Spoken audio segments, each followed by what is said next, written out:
ရဖွဲ့ခဲ့ပြီးဒီကျိုးလေးအမြင်နိုင်လဲယုံလို့မရတော့ဘူး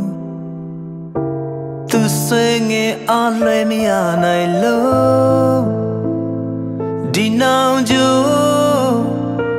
ချီနှောင်မစိုးအဆွေလန်းဟာဖြတ်တောက်မရအောင်လွန်ကဲနေဒီလာမြအသေးကကိုခွေခဲ့ဘာကြောင့်တလောင်များရဖွဲ့နေလဲဒီနောင်ကျိုးဖြီပါအောင်နောင်ကျိုးလေးတမြင်ရဲ့မင်းကမသိပေမဲ့အိမ်မလာလာမမဲကိုမင်းနဲ့နောင်ကျိုးလေးတမြင်ရဲ့ထပ်တိုးရချီစေခံစားချက်များနဲ့ပြေရှမ်းနေတဲ့အသေးဘယ်သူလာမြင်နိုင်မလဲအချင်နာတွေအောင်ပြန်ပေးခွဲဒီနောင်ကျိုးဘယ်ဘဝတီ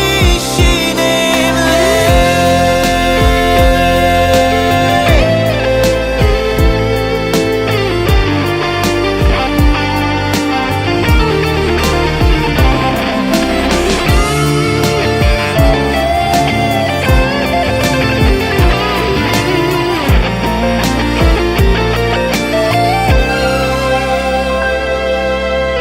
ရိတ်တစ်ခုလို့တန်တာမှုဟာပြင်မရခဲ့ဒီရင်ထဲမင်းတယောက်တည်းကိုပဲနောင်ကျိုးရှင်လေးလက်ကြည့်ပါဦးရင်ခုန်ခြင်းမျောလင်းခြင်းအဆွေလန်းဟာဖြတ်တောက်မရအောင်လွန်ကဲနေဒီလာမြအသေးကကိုခွေခဲ့ဘာကြောင့်တလောင်များ